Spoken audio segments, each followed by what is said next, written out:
Bonsoir à tous et bienvenue dans cette édition de 22 heures. Voici les grands titres qui font l'actualité ce soir. Le chef de l'État a présidé les travaux de la 21e séance du Conseil des ministres. Le compte-rendu nous sera fait par le porte-parole du gouvernement dans un instant. Et à Gaza, le bilan de l'agression israélienne dépasse désormais les 45 000 morts.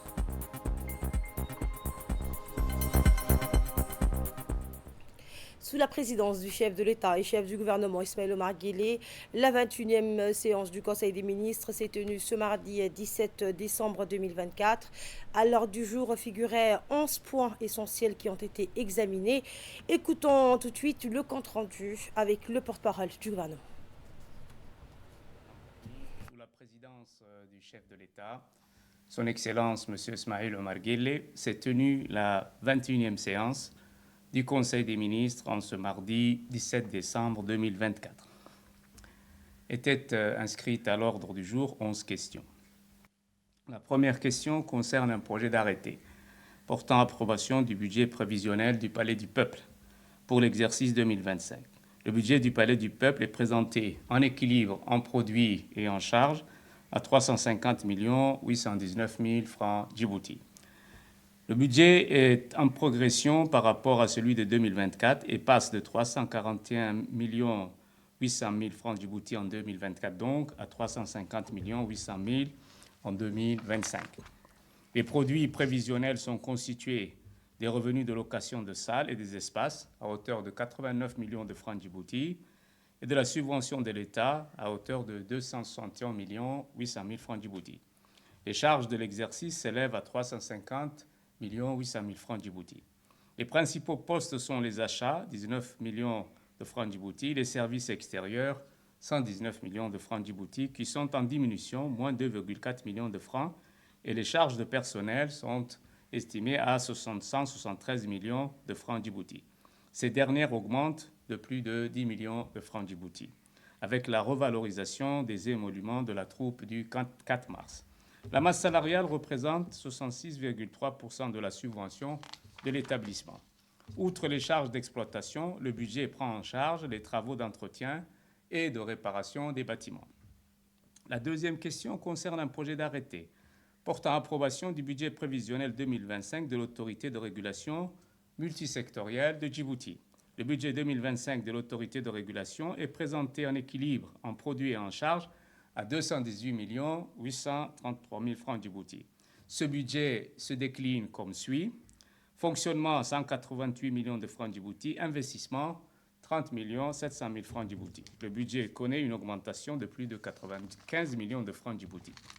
En 2025, l'autorité de régulation prévoit de réaliser des activités notamment en matière de renforcement du cadre juridique, réglementaire et institutionnel favorable aux TIC, qui sont les technologies de l'information et de la communication, la mise en place et la réalisation des programmes de formation nécessaires aux juristes des secteurs d'éthique, une campagne de sensibilisation sur la protection des données personnelles dans le domaine du numérique, une campagne de sensibilisation sur la consommation d'énergie et la mise en place d'un observatoire d'éthique, ainsi que l'organisation des ateliers de sensibilisation aux partenaires des deux secteurs régulés sur la régulation économique. La troisième question concerne un projet d'arrêté portant approbation et rendant exécutoire le budget prévisionnel de l'École nationale d'études judiciaires pour l'exercice 2025. Le budget 2025 de l'École des études judiciaires est présenté en produits et en charges à 126 817 000 francs Djibouti. Ce budget 2025 augmente de 18 millions de francs Djibouti. L'école prévoit de réaliser des investissements à hauteur de 17,2 millions de francs Djibouti en acquisition d'équipements didactiques, en matériel informatique et en mobilier de bureau ainsi qu'en matériel de transport. L'école va entreprendre en 2025 le développement de l'offre de formation initiale et continue par l'actualisation régulière de ces programmes, le renforcement des compétences pratiques et théoriques par l'organisation d'ateliers pratiques et de cas d'études réels et de simulation de procès, renforcement des partenariats institutionnels et privés, ainsi que la création d'un centre de ressources juridiques innovant dédié aux professionnels et chercheurs en droit. La quatrième question est relative à un projet d'arrêté portant approbation du budget prévisionnel 2025 du Fonds de garantie de Djibouti. Le budget 2025 du Fonds de garantie est arrêté en recettes et en charges à 81 295 000 francs Djibouti. Ce budget se décline comme suit. Les commissions des garanties, 15,2 millions de francs Djibouti. La subvention de l'État, 66 millions. Les charges d'exploitation s'élèvent à 80 700 000 francs Djibouti. Les principaux postes sont les achats, les services extérieurs, les autres services extérieurs, ainsi que les charges de personnel. Le fonds a traité 289 dossiers pour une valeur de 1 103 millions de francs Djibouti et 250 dossiers ont obtenu la garantie pour un montant de 951 millions de francs Djibouti et 38 dossiers ont été rejetés. La cinquième question concerne un projet d'arrêté portant approbation du budget prévisionnel 2025 du Centre de recherche d'information et de production de l'éducation nationale, plus connu sous le nom du CRIPEN.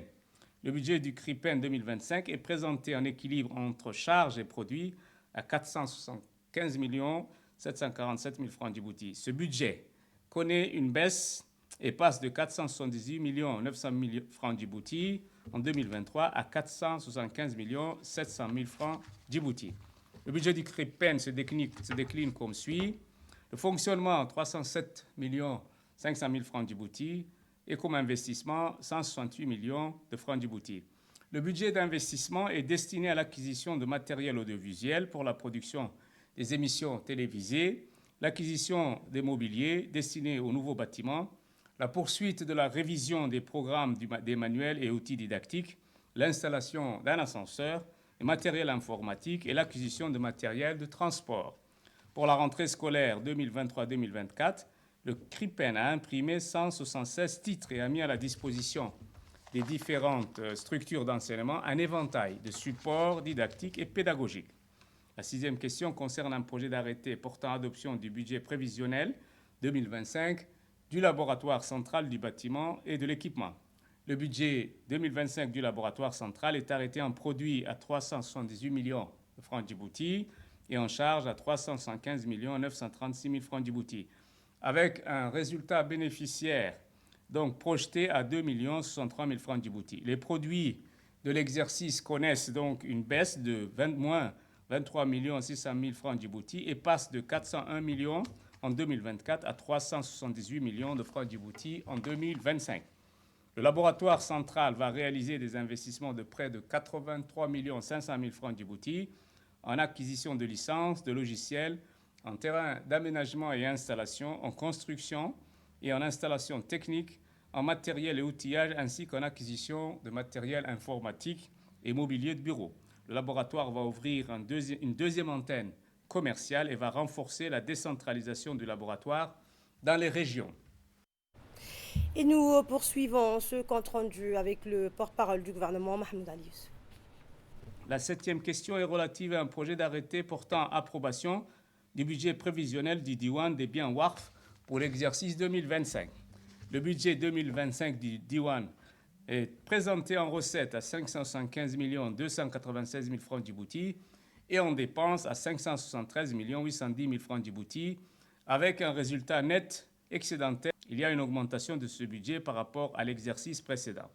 Les principaux postes de dépenses sont les achats, les charges extérieures et les autres services donc extérieurs. Les charges de personnel ont augmenté et s'élèvent à 307 millions de francs Djibouti en 2024 contre 463 900 000 francs Djibouti en 2025. Les investissements du Diwan s'élèvent à 60 millions de francs Djibouti dans les travaux de réorganisation du cimetière. La huitième question est relative à un projet d'arrêté portant approbation et rendant exécutoire le budget prévisionnel de l'exercice 2025 de l'Agence djiboutienne de développement social, appelée donc ADDS. Le budget 2025 de l'ADDS est présenté en équilibre en produits et en charges à 522 900 000 francs Djibouti. Le budget de fonctionnement connaît une légère baisse et diminue à 522 900 000 francs Djibouti en 2025 contre 523 500 000 francs Djibouti en 2024. L'ADDS va réaliser dans le cadre de la mise en œuvre des projets des investissements de plus de 1 milliard de francs Djibouti. Ces investissements sont en diminution par rapport à l'exercice précédent, 1,2 milliard de francs djibouti, par suite de clôture de plusieurs projets en 2022 et 2023. Ces investissements concernent les projets à savoir de développement urbain intégré 2 et d'autres projets notamment. L'ADDS va investir 21,5 millions destinés à la réhabilitation d'immeubles, l'acquisition de matériel de transport et de matériel d'archivage, ainsi que la création d'un parking pour les véhicules de l'agence. La 9e question concerne un projet d'arrêté portant approbation du budget prévisionnel d'électricité de Djibouti EDD pour l'exercice 2025. Le budget 2025 de l'EDD est présenté en produit à 40 776 millions de francs Djibouti et en charge à 39 662 millions de francs Djibouti, avec un résultat prévisionnel bénéficiaire de 1 114 millions de francs Djibouti. Le résultat prévisionnel est en augmentation de 13,9% par rapport au budget 2024. Ce budget de l'EDD se décline comme suit. Les produits d'exploitation sont de 40 milliards de francs Djibouti et constitués de ventes d'énergie, travaux et prestations, ainsi que les autres produits et les reprises sur amortissement et provisions. Les charges de l'EDD s'élèvent à 39 milliards de francs Djibouti contre 32 milliards de francs en 2024. Les achats de combustible s'élèvent à 5 800 millions de francs Djibouti. Les charges de personnel s'élèvent à 3,7 milliards de francs Djibouti. L'EDD prévoit d'investir plus de 16 milliards, donc 800 millions de francs Djibouti, dont 6,4 milliards d'autofinancement et 8,3 milliards d'emprunts. L'électrification rurale et le raccordement de 14 900 foyers en alimentation ainsi que de logements sociaux, en plus du programme de modernisation du réseau de distribution, donc le projet de construction de la centrale de 100 MW de Damerjog, la modernisation du réseau de distribution, la promotion des énergies renouvelables par la construction du parc solaire du Grand Bara et le remplacement des câbles et l'installation de compteurs intelligents. La 10e question est relative à un projet d'arrêté portant approbation du budget prévisionnel de l'Institut national d'administration publique appelé INAP pour l'exercice 2025. Le budget de l'INAP 2025 est présenté en équilibre en recettes et en dépenses à 162 649 000 francs Djibouti. Ce budget se décline comme suit. 1. La subvention de l'État donc, est évaluée à 130 millions de francs Djibouti. La subvention des partenaires à 23 millions de francs Djibouti. L'INAP va investir 10 millions de francs Djibouti dans la construction d'une salle pour les vidéoconférences et dans l'acquisition de matériel informatique et bureautique. L'Institut a formé à ce jour donc 785 personnes en 2024, poursuivant sa mission de modernisation en mettant en place un programme de formation en management des organisations publiques. L'INAP a aussi réalisé des sessions de formation à la carte. Par ailleurs, 70 élus locaux ont été formés et 150 fonctionnaires à besoins spéciaux ont été recrutés. La 11e question concerne un projet d'arrêté portant attribution d'une parcelle de terrain à Farahat. Cette parcelle de terrain de 63 hectares, donc à Farahat, est destinée pour l'accueil d'une deuxième zone de relogement des ménages impactés dans les quartiers identifiés à travers le programme Zéro Bidonville. Et dans le reste de l'actualité, le président de l'Assemblée nationale de l'État, Mohamed Dileta, a reçu aujourd'hui M. Mohamed Madahari, chargé d'affaires de l'ambassade du Royaume du Maroc à Djibouti. L'entretien qui s'est déroulé dans une atmosphère fraternelle et chaleureuse a porté sur les excellentes relations entre les deux pays frères et sur les moyens de les renforcer davantage, notamment dans le domaine parlementaire, à travers des échanges fructueux entre les deux institutions sœurs. Le président de l'Assemblée nationale, Dileta, Mohamed Dileta, a assuré le diplomate marocain de son soutien afin qu'il puisse accomplir sa mission dans les meilleures conditions. Autre actualité, le ministre des Affaires musulmanes et des Biens Warf, Mouben Hassan Baré, a effectué une visite officielle au Caire pour renforcer la coopération bilatérale dans les domaines religieux, éducatifs et culturels. La suite avec Samata Saïd. Le ministre des Affaires musulmanes et des biens Waqf, Momin Hassan Barre, a effectué une visite officielle au Caire à l'invitation de son homologue égyptien, Dr Oussama Al-Azari. Placée sous le signe du renforcement des relations bilatérales, cette visite a été marquée par des entretiens de haut niveau avec le ministre égyptien des Waqf et le grand imam Al-Azhar, Cheikh Ahmed Al-Taïb. Les discussions ont porté sur plusieurs axes majeurs: le renforcement des liens culturels et religieux, la promotion des valeurs et de tolérance et de paix, ainsi que l'approfondissement de la coopération académique entre Djibouti et l'Égypte.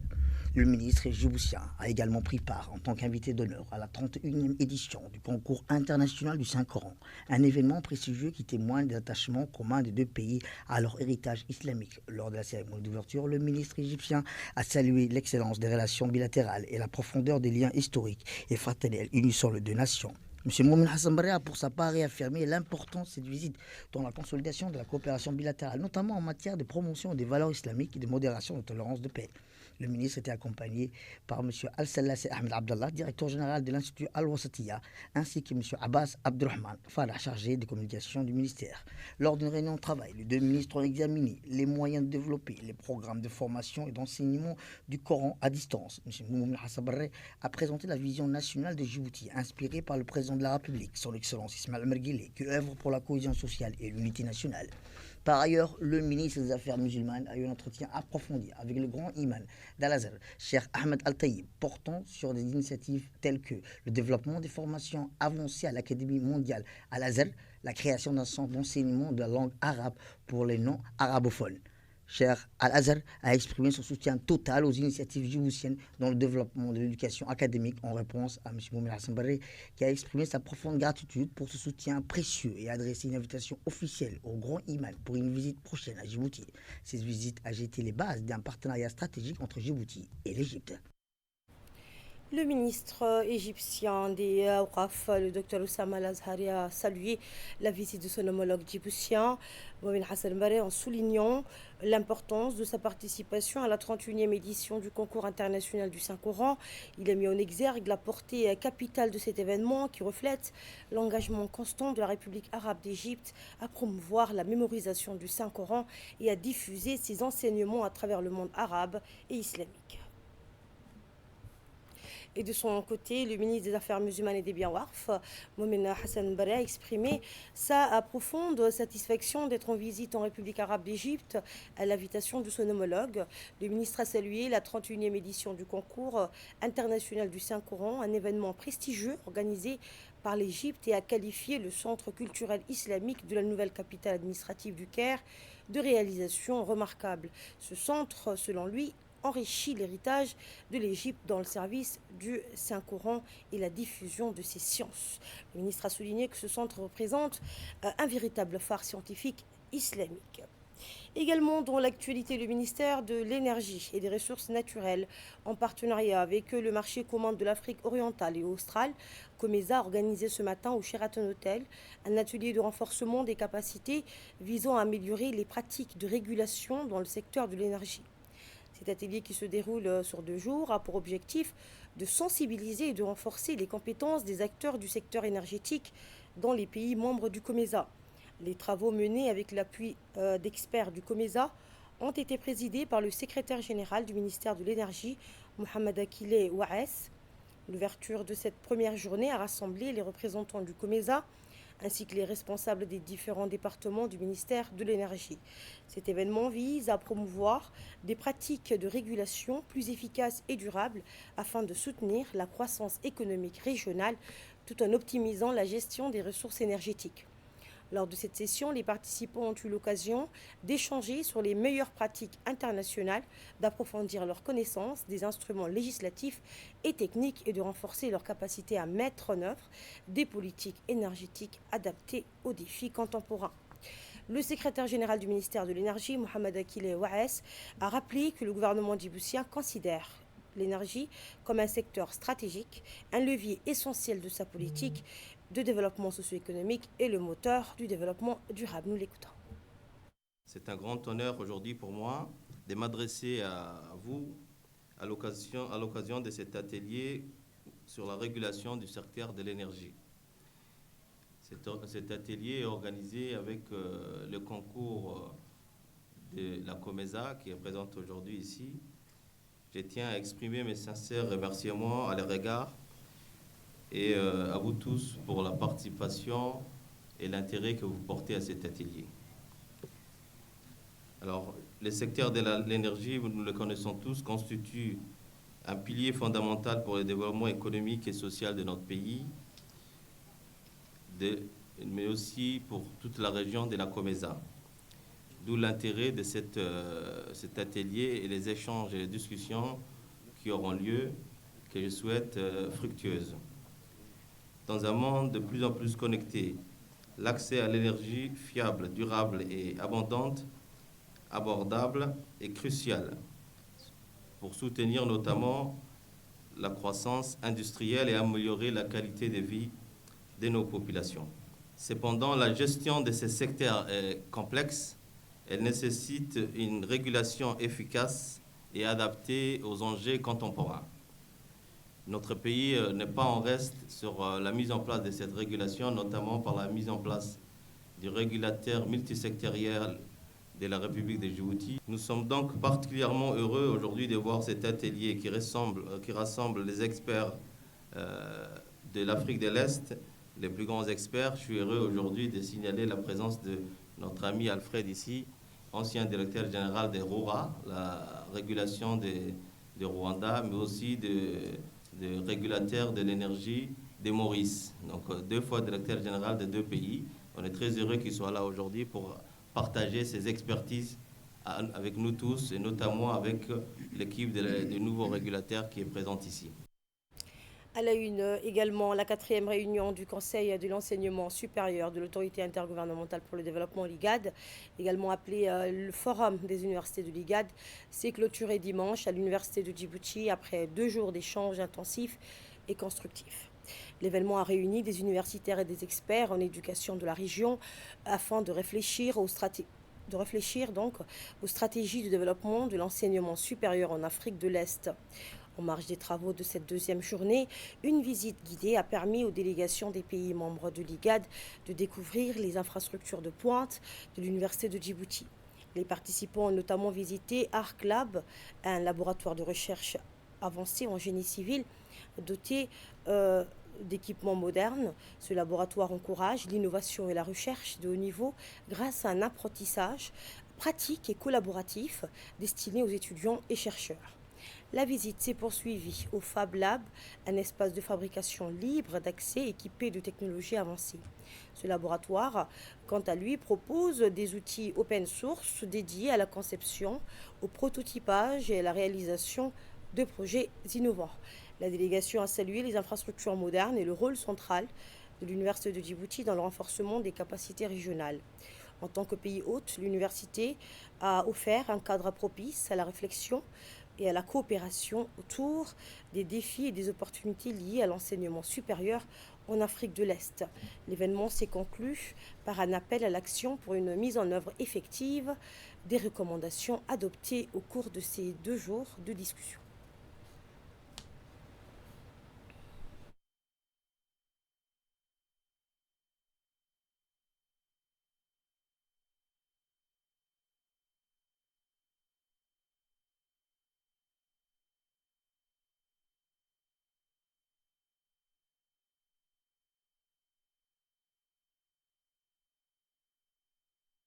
Dans son discours de clôture, le docteur Kebede Tisgaye, coordinateur principal du programme d'éducation de sciences, de technologie et d'innovation à l'IGAD, s'est exprimé au nom de Mme Fathia Alouane, directrice de la santé et du développement social de l'IGAD.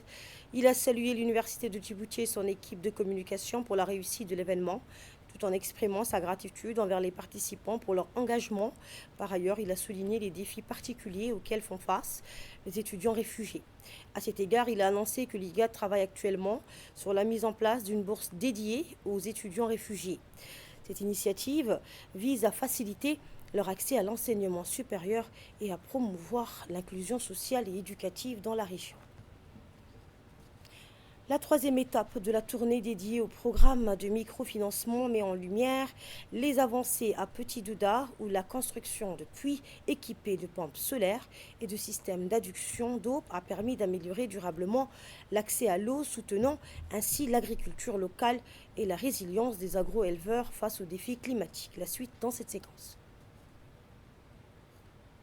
Cette communauté agro-éleveur face aux défis environnementaux et sociaux en mettant l'accent sur l'accès à l'eau, un élément essentiel au développement durable. Grâce à ce partenariat entre le gouvernement djiboutien et le PNUD, l'accès à l'eau potable était considérablement amélioré, apportant un soutien indispensable aux activités agricoles des communautés rurales de Douda.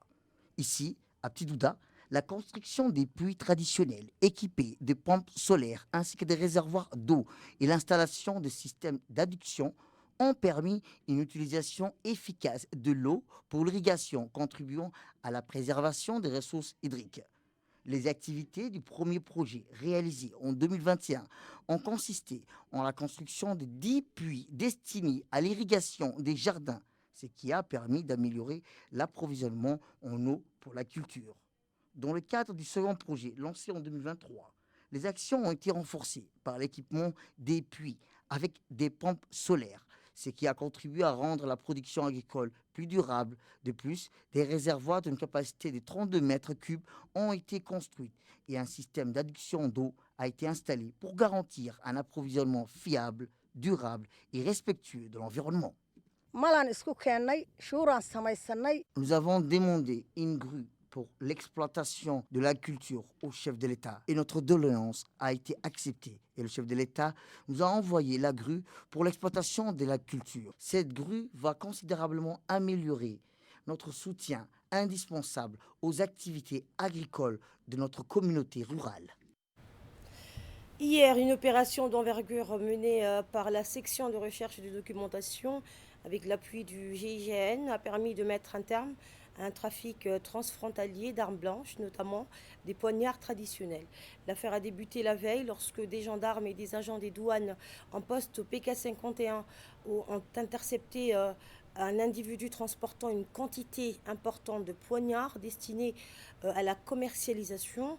Face à la gravité des faits, une enquête a immédiatement été confiée à la SRD.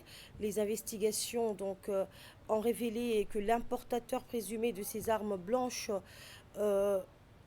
était le principal fournisseur des délinquants opérant dans la zone PK12-PK13, spécialisé dans les extorsions nocturnes avec armes. Eh bien, il est à noter que la SRD avait déjà traité plusieurs affaires de meurtre et d'assassinat impliquant ce type d'armes blanches dans cette même zone. Grâce à l'appui du GIGN, plusieurs perquisitions ont été menées, aboutissant à la saisie de plus d'une centaine de poignards. Le suspect a été placé en garde à vue et sera déféré devant la justice pour répondre de ses actes. Dans un contexte où les crimes et délits impliquant des armes blanches prennent des proportions inquiétantes, cette interpellation représente un coup important porté à la prolifération de telles armes sur le territoire national. Des recherches complémentaires sont actuellement en cours afin d'identifier et d'arrêter toutes les personnes impliquées dans ce trafic. Dans le cadre de la lutte contre toutes les formes de trafic illicite, la douane de la région du Dikil, en collaboration avec la gendarmerie nationale, a intercepté une importante cargaison de khat de contrebande en provenance d'Éthiopie. La saisie comprenait un total de 21 colis représentant 70 kg de khat. Les agents de la douane de Dikil et la gendarmerie locale ont immédiatement procédé à la destruction de cette marchandise illicite par le feu. La Direction générale des douanes a salué les efforts de ses équipes de Dikil, soulignant leur engagement dans la lutte contre les marchandises illicites. Elle a également exprimé sa reconnaissance aux forces de défense de la ville de l'Unité pour leur collaboration précieuse dans la lutte contre ce fléau qui porte atteinte à l'économie de notre pays. Et nous restons toujours à Dikil où une initiative dans le cadre du mois de l'amnistie, une initiative importante se déroule actuellement dans la ville de Dikil. Une équipe du point focal national composée du capitaine Hussein Mohamed Abdou, du lieutenant Mokhtar Aden d'Oxy et du consultant Gamal Mohamed Hussein s'est rendu sur place pour travailler en étroite collaboration avec les autorités locales, notamment le préfet et le président du conseil régional. Au cœur des discussions, la problématique de la circulation des armes légères et de petit calibre, un enjeu majeur pour la sécurité publique. Sur 3 jours, des ateliers seront organisés avec l'objectif de sensibiliser la population à l'impact des armes illicites. Un événement symbolique sous forme de marche sera également mené à l'image des initiatives déjà réalisées dans les régions du Nord. Eh bien, les ambitions de ce projet sont claires: réduire la détention illégale des armes, diminuer les violences armées et renforcer les capacités des forces de sécurité. Mais au-delà, il s'agit aussi d'instaurer la confiance avec la population civile grâce à des actions concrètes comme la mise en place des systèmes de remise volontaire d'armes et leur destruction ultérieure. L'équipe du point focal prévoit également des campagnes d'information, notamment à travers les médias, pour expliquer les conséquences de la détention illégale d'armes et promouvoir des solutions durables telles que le stockage, le marquage et l'enregistrement rigoureux des armes légères et de leurs munitions. Une démarche qui s'inscrit dans une dynamique nationale de lutte contre les violences armées, tout en plaçant les citoyens au cœur des solutions. Dans l'actualité régionale, à présent, 35 ans après, Mogadiscio accueille la 15e conférence de l'Organisation internationale des études somaliennes, inaugurée par le président somalien Hassan Sheikh Mohamud. Plus de 400 participants, parmi lesquels des intellectuels somaliens et des chercheurs internationaux, se réunissent pendant 4 jours pour discuter des avancées dans les études somaliennes et des défis persistants. Le président somalien a souligné l'importance d'une approche scientifique pour analyser les obstacles au développement du pays, tandis que le ministre de l'Éducation somalien a appelé à des recherches approfondies pour soutenir la reconstruction de l'État. Cette rencontre vise à produire des recommandations concrètes pour favoriser le progrès et la stabilité en Somalie. Et dans l'actualité tragique, à Gaza, plus de 45 000 morts et 106 000 blessés depuis octobre 2023. Israël étant accusé de crimes de guerre et de génocide malgré les appels internationaux pour un cessez-le-feu. Samad El-Saïd nous en dit plus. Plusieurs personnes restent piégées sous les décombres, les secours étant incapables d'intervenir. Israël poursuit son offensive contre Gaza depuis l'attaque de la résistance du Hamas. En dépit des appels internationaux pour un cessez-le-feu, la Cour pénale internationale a récemment émis des mandats d'arrêt contre le Premier ministre israélien Benjamin Netanyahou et l'ex-ministre de la Défense Yoav Gallant pour crimes de guerre. Israël fait également face à des accusations de génocide devant la Cour internationale de justice. Et c'est la fin de cette édition. Merci de nous avoir suivis. Excellente fin de soirée à toutes et à tous.